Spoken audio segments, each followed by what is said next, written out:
Hello everyone, hopefully બધા fine હશો. સૌથી પહેલા તો બધાનું મારી યુટ્યુબ ચેનલમાં વેલકમ છે. તમે નવા છો અથવા ઇન્સ્ટાગ્રામથી પહેલેથી જોડાયેલા છો, હું આજે ફરીથી એક વખત મારું ઇન્ટ્રોડક્શન આપીશ.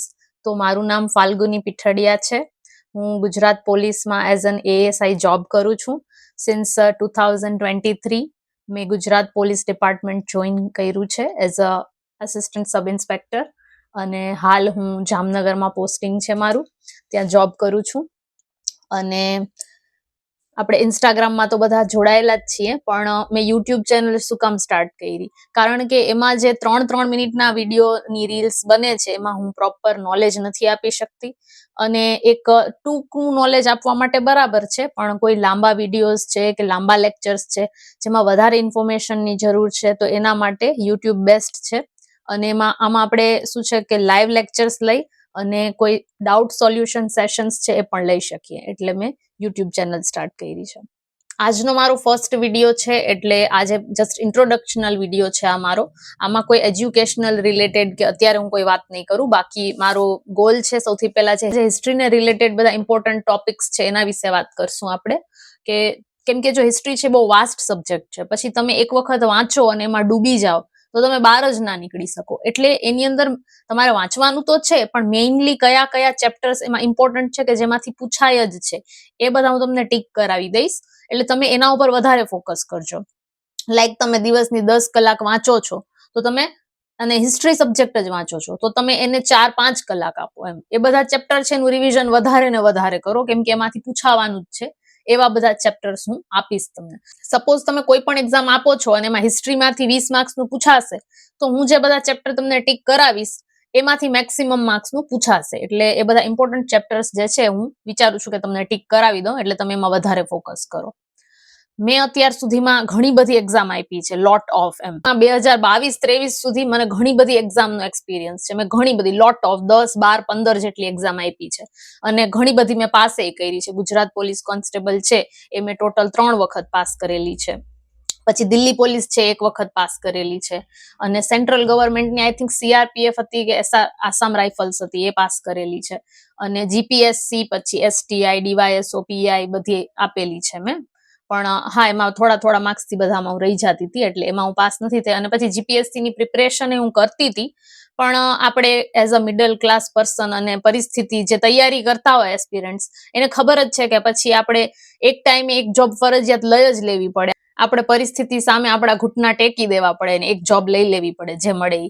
એટલે મારે એક પીક ટાઈમ આવી ગયો હતો મારી લાઈફનો કે મારે એક જોબ લેવી પડે એમ જ હતી, એટલે મેં લઈ લીધી. અને મેં એઝ અ એએસઆઈ અત્યારે મળી ગઈ તો મેં લઈ લીધી છે. પણ હવે આગળ વિચાર છે, પણ પોલીસની નોકરી એવી નથી બીજી બધી નોકરી જેવી, એકદમ હેક્ટિક સ્કેડ્યુલ હોય. એટલે જે ઓનલી એક એસ્પિરન્ટ છે ને તૈયારી કરે છે એવું માહોલ અમને ક્યારેય ના મળી શકે. હા, તમે તલાટી છો, ક્લાર્ક છો કે બીજી ગમે એ નોકરીમાં છો તો તમને વાંચવાનો ટાઈમ ગમે એ રીતે મળી જાય. અને એવું નથી કે પોલીસમાં ન મળે, પોલીસમાંય મળે. ટાઈમ મેનેજમેન્ટ એ રીતે કરવું પડે, અને તમારા ઉપરી અધિકારી સારા છે કોઈ તો તમે એને લઈને કોઈ એવી ગાર્ડ ડ્યુટી કે ફિક્સ ડ્યુટી તમને મળી જાય તો તમને એમાંય તૈયારી કરી શકો એમ. પણ કમ્પેરેટિવલી અઘરું છે પોલીસની નોકરી કરતા બીજી તૈયારી કરવું. અને થાય તો એ એવી ના થઈ શકે જેવી જે બધા એસ્પિરન્ટ સ્ટુડન્ટ્સ કરી શકતા હોય, અથવા જે બીજી નોકરી કરતા કરી શકતા હોય એવી તૈયારી પોલીસ ન કરી શકે એમ. તો એટલે અત્યારે તો મેં આમ ગીવઅપ તો ન કહી શકાય, પણ સાવ બહુ ઓછું છે મારું અત્યારે તૈયારીનું જે લેવલ છે. પેલા જેવું નથી. પેલા જે હું 12, 15, 20 કલાક વાંચી શકતી એ હવે મને નસીબમાં નથી. અત્યારે તમે જો તૈયારી કરો છો અને 100% ખાલી તૈયારી જ કરી શકો છો ને, તમે બહુ લકી છો કે તમને અત્યારે ફૂલ ટાઈમ મળે છે કે તમે તૈયારી કરો છો. મારી લાઈફમાં એક ટાઈમ કેવો હતો કે જયારે હું તૈયારી કરતી હતી ને, એટલે મારી નહીં બધાની લાઈફમાં એક ટાઈમ એવો હોય કે જયારે આપણે તૈયારી કરતા હોય ત્યારે આપણે એમ વિચાર આવતો હોય કે મને જલ્દી નોકરી મળી જાય, જલ્દી નોકરી મળી જાય. નોકરી મળી જાય ને ત્યારે એમ થાય કે તૈયારીનો ટાઈમ સારો હતો. સ્કૂલમાં હોય ત્યારે એમ થાય કોલેજમાં આવી જાય તો સારું, કોલેજમાં આવી જાય તો એમ થાય કે નોકરી મળી જાય તો સારું. એટલે ટાઈમમાં ક્યારે આપણે સેટિસ્ફેક્શન નથી થવાનું. તો તમે જે ટાઈમમાં અત્યારે જીવો છો એને પૂરેપૂરો જીવીને એન્જોય કરી લ્યો. એ ટાઈમ વયો જશે, અને પછી જે બીજી તમારી લાઈફનો જે બીજો ફેઝ ચાલુ થશે ને ત્યારે તમે એ પાસ્ટને મિસ કરશો કે ઈ લાઈફ સારી હતી. અત્યારે જે તૈયારી કરતા હશે એને એમ થતું હશે કે જલ્દી નોકરી મળી જાય તો સારું. નો ડાઉટ સારું જ છે, પણ જ્યારે તમે લાઈફ તમારી ટ્રાન્સફોર્મ થાય ને એટલે એની સાથે પોઝિટિવ ને નેગેટિવ બધું આવે, પછી તમે આમ એક રીતે બંધાઈ જશો. નો ડાઉટ અત્યારે બંધાયેલા જ છો તૈયારીમાં એક રીતે, અને જવાબદારી, સામાજિક બધું પ્રેશર ને બધું માથે હોય, બધાની નજર તમારા ઉપર જ હોય કે આ ક્યારનો અથવા ક્યારની તૈયારી કરે છે, ક્યારે પાસ થશે. આપણે પાસ થઈને દેખાડીએ તો બધા આપણી જ ઉપર નજર રાખીને બેઠા હોય, પાસ થાય તો મોઢું બગાડીને કોંગ્રેચ્યુલેશન્સ કહેશે, અને પાસ નહીં થાવ તો આમ મોઢે એમ કહેશે કે ઓહો રહી ગયો આમ તેમ, પણ અંદર અંદર ખુશ થશે. એટલે એક સમાજની એક વાસ્તવિકતા છે. પણ જે છે સ્વીકાર કરવાનું છે. આપણે તો ખાલી આપણું અને આપણી ફેમિલીનું જોવાનું છે, કોઈનું નથી જોવાનું. એઝ લોંગ એઝ તમારી ફેમિલી જ્યાં સુધી સપોર્ટમાં છે ત્યાં સુધી તમારે કોઈનું વિચારવાની જરૂર નથી. 100% ફોકસ તમે તમારી તૈયારીમાં કરો. મારા સમય કેવું હતું કે હું તૈયારી કરવા જતી હતી ત્યારે મારા ફાધરની હેલ્થ બહુ ખરાબ થઈ ગઈ હતી, હાર્ટ એટેક, પછી એમને બાયપાસ સર્જરી, એમને પેરાલિસિસ થઈ ગયું હતું, અને બહુ બધી તકલીફ હતી. એટલે મારે ગમે એમ કરીને એક જોબ લેવી પડે એમ જ હતી, અને મારે લેવી જ હતી. એટલે મેં મારું દિન રાત અને ટોટલ બધું આપી દીધું, અને મેં ગમે એમ કરીને એક નોકરી લીધી, અને મારી ઉપર બહુ પ્રેશર હતું કે જે મળે એ લેવી પડશે. તો એ મેં કોન્સ્ટેબલની કેટલી વખત જતી ગઈ કે મારે નતી જ ઈચ્છા, એટલે મેં ના લીધી. પણ પછી મારી PSI ની બહુ ઈચ્છા હતી, પણ PSI માં સમહાવ થોડાક માર્ક્સ થી રહી ગઈ, મારા પર્સનલ રીઝન્સ છે એના લીધે. પણ ASI માં થઈ ગયું, પણ હું ખુશ છું મારી જે નોકરી છે એનાથી. હજી હું ઉપર અપગ્રેડ કરવાની ટ્રાય કરું છું, નહીં તો અમારે પ્રમોશન તો હોય છે, એટલે ગમે ત્યારે પ્રમોશન મળીને હું PSI તો બની જ જઈશ. એટલે એ પણ એક મારા માટે તો બેનિફિટની વાત છે. સેકન્ડ થિંગ કે કોઈ પણ કોમ્પિટિટિવ એક્ઝામની તમે તૈયારી કરો છો તો એની અંદર આઈ થિંક 15-20 કેટલા સબ્જેક્ટ આવે છે, જેટલા પણ આવતા હોય ટોટલ તમારે ગણી લેવાના, કેમ કે એ સમય પ્રમાણે સિલેબસ અને સબ્જેક્ટ બદલતા હોય, પણ તમારે એને ધ્યાનમાં નથી લેવાનું. સિલેબસને રાખવાનો છે ધ્યાનમાં. શું કામ? કે ધારો કે તમને એક કોન્સ્ટેબલની એક્ઝામને આપણે ઉદાહરણ તરીકે લઈએ.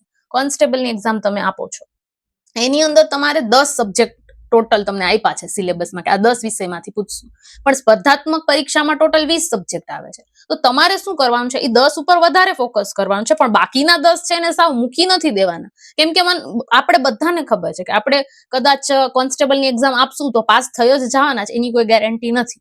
એટલે હરીફરીને આપણે પછી બીજી એક્ઝામ આપવાના જ છીએ. તો ત્યારે શું કરવાનું આપણે કે પહેલેથી બધા સબ્જેક્ટ કરીને રાખવાના ક્લિયર. અને બિલીવ મી, હું તમને એક વાત કહું કે એવું નથી કે તમારે સ્પર્ધાત્મક પરીક્ષામાં આવતા બધા વિષયમાં તમારી 100% પકડ હોવી જોઈએ. ગણિત, ઇંગ્લિશ, રીઝનિંગ, સોશિયલ સાયન્સ ને ઇતિહાસ, ભૂગોળ, તમને બધું આમ બાય હાર્ટ આવડવું જોઈએ. તમે એકદમ આમ ટોપ લેવલના એકદમ રેન્કર જેવી તૈયારી હોવી જોઈએ. એ મહત્વનું નથી, એ બિલકુલ જરૂરી નથી. જો એ તમારા દિમાગમાં હોય ને તો એક ભ્રમ છે તમારો. ધારો કે તમારી એક્ઝામમાં 10 સબ્જેક્ટ આવે છે, એમાં તમે 6 વિષય ઉપર તમારી એકદમ પકડ હશે ને, અને બાકીના 4 વિષય છે એમાં તમારે થોડુંક ડામાડોલ હશે ને, તો હાલશે. એટલે તમે એવું ના વિચારતા કે ઓહો આ મારે પરીક્ષા આપવી છે પણ આમાં તો ગણિતે છે, ઇંગ્લિશે છે, અને એ તો મને આવડતું નથી તો હું પાસ નહીં થાઉં, એવું નહીં વિચારવાનું. ધારો કે તમે કોઈ પણ એક્ઝામ આપો છો, એમાં ગણિત ને ઇંગ્લિશ ને એવા સબ્જેક્ટ છે, તો તમારે શું કરવાનું, એમાં તમને 10 માર્ક્સનું પૂછાય સબ્જેક્ટમાં, એવો કોઈ સબ્જેક્ટ છે જે તમને નથી આવડતું અને 10 માર્ક્સનો પૂછાવાનો છે, તો તમારે કેટલી તૈયારી કરવાની કે તમને 10 માંથી 4-5 માર્ક્સ આવી જાય, એટલીસ્ટ 3-4 માર્ક્સ આવી જાય, એવી તૈયારી કરવાની. સાવ એ સબ્જેક્ટને છોડી નથી દેવાનો, પણ એવું નથી કે તમારે સાવ એમાં માસ્ટરી કરી લેવી જરૂરી છે. એટલે કોઈ સબ્જેક્ટથી ગભરાવાની જરૂર નથી, અને બધા સબ્જેક્ટ 100% કરવાની જરૂર નથી. આ એક પ્રો ટિપ્સ આપું છું તમને લોકોને એવું લાગતું હોય કે ભાઈ અમે તો MCQ થી પાસ થયા છીએ ને હવે તો ડિસ્ક્રિપ્ટિવ આવી ગયું છે, આ છે તે છે, તો તમે તમારું જ્ઞાન ન ઝાડો અહીંયા. તો એવું નથી. જો તમારા વખતે હવે કદાચ ડિસ્ક્રિપ્ટિવ મોટી બધી એક્ઝામ છે એમાં આવી ગયું છે, પણ વાંચવાનું તો સેમ જ હોય છે ને. વાંચવામાં અમે એવું તો છે ને કે અમારા માટે અંતરિક્ષમાંથી બુક આવી હતી અને તમારા માટે અલગ છે, એટલે લખવાની પેટર્ન ચેન્જ થઈ છે, પણ વસ્તુ તો એ જ છે. એક્ઝામ સેમ છે, સિલેબસ સેમ છે, ચોપડા સેમ છે, બધું સેમ જ છે. ખાલી આપણે બધું લખ્યું અલગ રીતે છે. તમારે ડિસ્ક્રિપ્ટિવ લખીને કરવાનું છે, અને અમારે MCQ હતા, એટલો ફેર છે.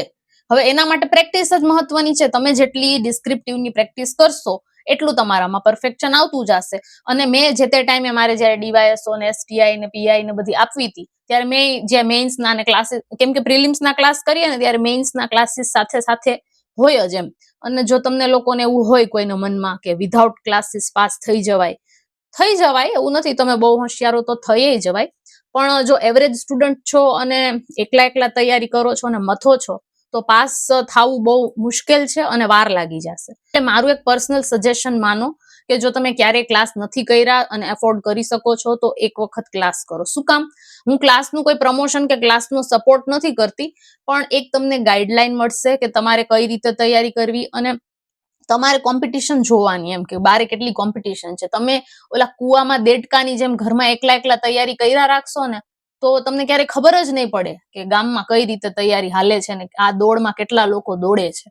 તમે ક્લાસીસમાં જોશો ને ત્યારે તમને ખબર પડશે. એટલે એવું નથી કે ક્લાસીસ કર્યા જ રાખો, અખંડ ક્લાસીસ જ કરો. એક વખત કરી અને પછી સેલ્ફ પ્રિપરેશન કરો એટલે તમને એક રોડ મેપ મળી જાય, એક ગાઈડન્સ એક મળી જાય એટલું. અને નથી અફોર્ડ કરી શકતા તો પછી કોઈ સવાલ નથી. અમુક એવા હોશિયાર છોકરાઓ હોય છે, હોશિયાર ભાઈ બહેન, કે જે પોતાની સેલ્ફ પ્રિપરેશન થી એ કરી લે છે. જો તમને એવું લાગતું હોય કે તમારી પ્રિપરેશન બરાબર છે અને તમે કરી શકો એમ છો તો હું તમને એવું કોઈ ફોર્સફુલી નથી કહેતી કે કરો ને કરો, પણ જો તમે 8-10 એક્ઝામ આપી દીધી અને એકેમાં તમારે ભલીવાર નથી થતું તો તમે એક વખત ક્લાસ કરીને જોવો, તમને ખુદને ચેન્જ દેખાશે. તો એક આ ઇન્ટ્રોડક્શનલ લેક્ચર હતો. નેક્સ્ટ લેક્ચરથી હું બધી એજ્યુકેશનલ ઇન્ફોર્મેશન આપીશ. બાકી આ ચેનલ પર જો એજ્યુકેશનલ, કોમ્પિટિટિવ એક્ઝામને રિલેટેડ, પોલીસની એવી બધી કોઈ ઇન્ફોર્મેશન હોય ડિપાર્ટમેન્ટલ કે જે તમને આપવા લાયક હોય તો એવી ઇન્ફોર્મેશન, ક્યારેક કંઈક અમુક મારા એવા વ્લોગ્સ કે એવું મને સારું લાગશે એ બધું હું આમાં મૂકીશ. તો તમે જોડાયેલા રહેજો. અને જ્યારે પણ મને એવું લાગશે કે મારી પાસે વ્યવસ્થિત ટાઈમ છે ત્યારે હું અગાઉથી તમને જાણ કરી દઈશ. આપણે લાઈવ સેશન પણ રાખશું. તમારા લોકોના ડાઉટ્સ અને ક્વેશ્ચન્સના સોલ્યુશન માટે આપણે લાઈવ સેશન્સ પણ કરશું. તો મળશું આપણે બહુ જલ્દીથી નેક્સ્ટ વિડીયોમાં. ત્યાં સુધી બધાને બાય બાય, ટેક કેર, જય હિન્દ.